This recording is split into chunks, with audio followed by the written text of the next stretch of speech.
साथियों, केएस दास study point पर आपका स्वागत है। अगर आप चैनल पर नए हैं तो चैनल को सब्सक्राइब ज़रूर करें, बेल आइकन दबाना ना भूलें। आज हम लोग पढ़ने जा रहे हैं संघ शासित प्रदेश के बारे में, जिसको हम लोग केंद्र शासित प्रदेश भी कहते हैं। भारतीय संविधान में भारत को भौगोलिक रूप से दो भागों में बांटा गया है। पहला एक संघ है और दूसरा है राज्य।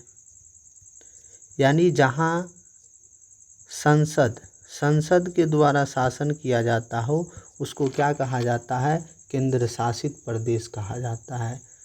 यानी भारतीय संघ के ऐसे क्षेत्र जिन पर सीधा संघ का नियंत्रण होता है। यानी किसका नियंत्रण होता है? संघ का, यानी संसद का सीधा नियंत्रण होता है। उसको क्या कहा जाता है? संघ शासित प्रदेश या केंद्र शासित प्रदेश कहा जाता है। भारत में केंद्र शासित प्रदेश का गठन का क्या प्रावधान है? तो पहले यानी भारत में पहले भाग केंद्र शासित प्रदेश को भाग ग और घ में रखा गया था। फिर बाद में केंद्र शासित प्रदेश को ही आयुक्त कहा जाने लगा। फिर बाद में क्या हुआ कि 7वां संविधान संशोधन 1956 ईस्वी में राज्य पुनर्गठन आयोग के द्वारा भारत में 8 केंद्र शासित प्रदेशों का गठन किया गया। 8 केंद्र शासित प्रदेशों का गठन किया गया। सबसे पहले 1956 ईस्वी में दिल्ली का गठन हुआ केंद्र शासित प्रदेश के रूप में। फिर अंडमान निकोबार द्वीप समूह 1956 ईस्वी में। फिर 1956 ईस्वी में ही लक्षद्वीप, और लक्षद्वीप के अधीन लाकाद्वीप, मिनिकॉय द्वीप और अमीनो द्वीप, ये सब मिल करके फिर क्या बना? लक्षद्वीप बना। फिर दादर नगर हवेली 1961 ईस्वी में, दमन और दीव 1987 ईस्वी में, चंडीगढ़ 1966 ईस्वी में इसका गठन हुआ।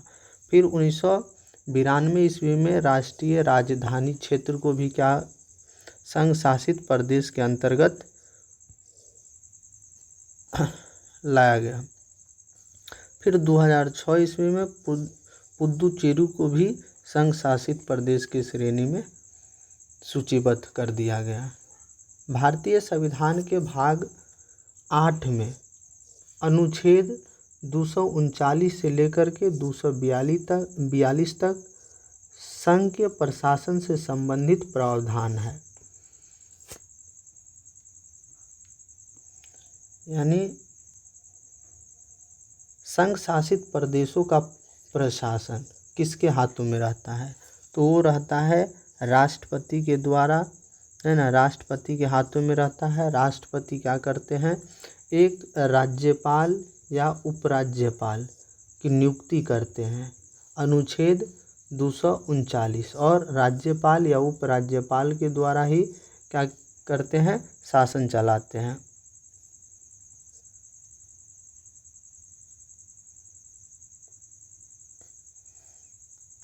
अन्य प्रशासक की भी नियुक्ति कर सकते हैं। अन्य बगल के जो राज्य है उस राज्य में एक राज्यपाल 2 राज्य का राज्यपाल हो सकता है। दिल्ली के लिए प्रशासक का उपबंध क्या है? प्रशासनिक उपबंध क्या है दिल्ली के लिए? तो दिल्ली में क्या रहेगा? एक उपराज्यपाल रहेगा, अनुच्छेद 239 क 1 के अनुसार। फिर दिल्ली में एक विधानसभा होगा 239 क 2 क के अनुसार एक विधानसभा भी होगा। इसके बाद अनुच्छेद 239 क 2 ख के अनुसार यानी संसद विधि द्वारा विधानसभा को शक्ति दिया जाएगा। यानी शक्ति कौन देगा? संसद विधि बनाएगा, उसके बाद दिल्ली की जो विधानसभा है उसको शक्ति दिया जाएगा। इसके बाद अनुच्छेद 324 और 327 लागू रहेगा। यानी अनुच्छेद कहाँ कहा गया? अनुच्छेद 239 क 2 ग में कहा गया है। दिल्ली के लिए विधायी उपबंध क्या है? कानून बनाने की जो शक्ति हो वो क्या है? तो अनुच्छेद 239 क और 3 क में ये कहा गया है कि दिल्ली के जो विधानसभा है वो राज्य सूची और समवर्ती सूची दोनों पर कानून बना सकता है। और जो दिल्ली की जो विधानसभाएं हैं वो संघ की शक्ति को कम नहीं कर सकता है। ये कहाँ कहा गया है? अनुच्छेद 239 क 3 ख में कहा गया है। यानी जब मान लीजिए कि संघ शासित यानी दिल्ली की जो कानून यानी दिल्ली जब किसी कानून पर दिल्ली सरकार अगर कोई कानून बनाया है और संघ भी वही कानून बनाया है तो दोनों में किसका कानून मान्य होगा? तो संघ का जो विधि होगा, कानून होगा, वो प्रभावी होगा। अगर मान लीजिए कि राष्ट्रपति के विचाराधीन अगर कोई विधि है या स्वीकृत विधि है, इसका प्रावधान किया गया है अनुच्छेद 239 क 3 ग में कि उपराज्यपाल राष्ट्रपति के लिए कुछ विधि यानी कुछ कानून को रोक सकता है। यानी राष्ट्रीय राजधानी राज्य क्षेत्र में उपराज्यपाल और मंत्रिपरिषद, उपराज्यपाल जो होगा वो मंत्रिपरिषद के सलाह से ही कार्य करेगा। यानी मंत्रिपरिषदों की संख्या यानी मंत्रियों की संख्या 10% से ज़्यादा नहीं होगी।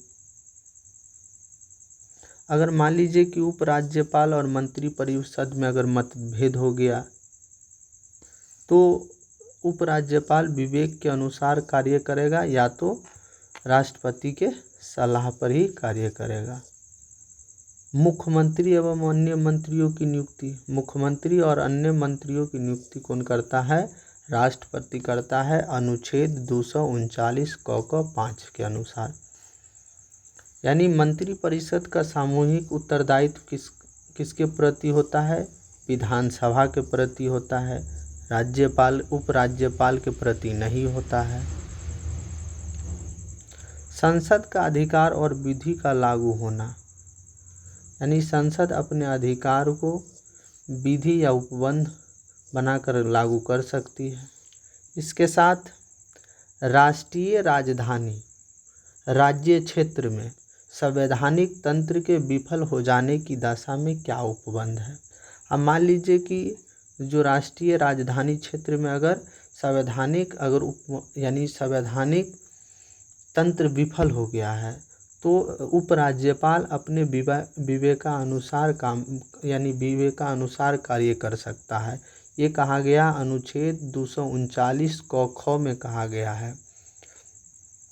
या राष्ट्रपति के आदेश अनुसार कार्य कर सकता है या राष्ट्रपति उपराज्यपाल को आदेश दे सकते हैं। और यानी राष्ट्रपति को कैसे पता चलेगा कि उस राज्य में संवैधानिक विफल यानी संवैधानिक जो प्रावधान है वो असफल हो गया है? तो इसका जो प्रतिवेदन देगा वो कौन देगा? उपराज्यपाल देगा। अगर उपराज्यपाल इसका प्रतिवेदन अगर नहीं देता है तो राष्ट्रपति अपने विवेक के अनुसार भी कार्य कर सकते हैं। अनुच्छेद 239 क यानी प्रशासक द्वारा अध्यादेश जारी करने की शक्ति। यानी मान लीजिए कि अगर उस राज्य में संवैधानिक विफलता है या विधानसभा नहीं है तो वहाँ क्या कर सकते हैं? प्रशासक अध्यादेश जारी कर सकते हैं, यानी कुछ नियम कानून जारी कर सकते हैं। वो नियम कानून कितने महीनों कितने सप्ताह तक चल सकता है? तो 6 सप्ताह तक चल सकता है। अगर मान लीजिए अगर संसद अनुमोदन कर दे तो वो फिर 6 सप्ताह से आगे भी चल सकता है। अगर संसद अनुमोदन न करे तो 6 सप्ताह के बाद जो प्रशासनिक अध्यादेश है वो समाप्त हो जाएगा। विनियम बनाने की शक्ति यानी संघ शासित प्रदेशों के लिए जो विनियम बनाने की जो शक्ति है वो किसके पास है? तो वो शक्ति है भाई राष्ट्रपति के पास है। अर्जित राज्य क्षेत्र, अगर मान लीजिए कि भारत किसी दूसरे देशों से अगर वो अर्जित करता है क्षेत्र तो उसको अनुच्छेद 366 30 के माध्यम से कहा गया है कि पहली अनुसूची में रखा जाएगा। कहाँ रखा जाएगा? पहली अनुसूची में रखा जाएगा। विधि बनाने की शक्ति किसके पास होगा? अगर मान लीजिए कि कोई राज्य अगर अर्जित किया है भारत, तो उसके लिए विधि कौन बनाएगा? तो उसके लिए विधि बनाएगा संसद अनुच्छेद 246(4) के अनुसार। संघीय क्षेत्र या संघ शासित प्रदेश के लिए सलाहकार समिति, वो किसके अधीन कार्य करता है? गृह मंत्रालय के अधीन सलाहकार समिति। जैसे एसीसी की अध्यक्षता प्रशासक, HMAC की अध्यक्षता केंद्रीय गृह मंत्री करता है। राज्य तथा संघ शासित क्षेत्रों की शक्तियों में अंतर, यानी राज्य और संघ में क्या अंतर है? तो स्वाभाविक है, राज्य को संघ के बराबर शक्ति दिया गया है, संवैधानिक शक्ति दिया गया है, संवैधानिक शक्ति दिया गया है। संघ शासित जो प्रदेश है, केंद्र शासित प्रदेश है, वो संघ से शासित होता है, यानी केंद्र शासित प्रदेश केंद्र द्वारा विधायी शक्ति का उपयोग करता है, मगर राज्य नहीं करता है। राष्ट्रपति को नियम बनाने की शक्ति होती है, अनुच्छेद 240। विधानसभा और मंत्रिपरिषद, यानी ये स्थापित 1962 ईस्वी में अनुच्छेद 239 क के अनुसार विधानसभा स्थापित हुआ। मंत्रिपरिषद संसद सृजन करेगा विधि, उसके अनुसार मंत्रिपरिषद की संख्या निर्धारित होगी। संघ शासित प्रदेशों की विधायी शक्ति, यानी संघ शासित प्रदेश की विधायी शक्ति क्या है? यानी संघ शासित पर सर्वोच्च शक्ति संसद में निहित होगा। संसद जो नियम कानून बना के देगा, उसी के दायरे में संघ शासित प्रदेश यानी केंद्र शासित प्रदेश में शासन कर सकता है। राष्ट्रपति को कानून बनाने की शक्ति है। अगला, संघ राज्य क्षेत्र में उच्च न्यायालय, यानी अनुच्छेद 239 में ये कहा गया है कि संसद कानून द्वारा उच्च न्यायालय का गठन कर सकता है। किसका गठन? यानी उच्च न्यायालय का गठन कौन कर सकता है? तो उच्च न्यायालय का गठन करेगा संसद। कौन करेगा? संसद, अनुच्छेद 241। इसके बाद लास्ट, दिल्ली राष्ट्रीय राजधानी राज्य क्षेत्र शासन संशोधन अधिनियम 2021।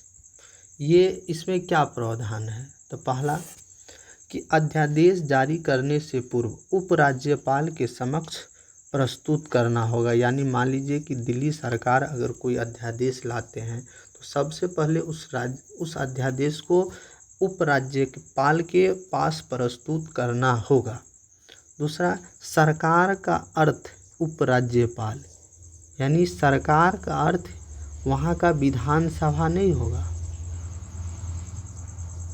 वो सरकार का अर्थ होगा केंद्र शासित प्रदेश यानी दिल्ली में उपराज्यपाल।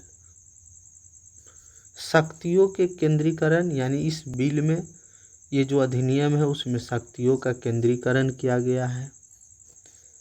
यानी LG को वास्तविक शक्तियाँ, यानी जो उपराज्यपाल है उसको वास्तविक शक्तियाँ दिया गया है।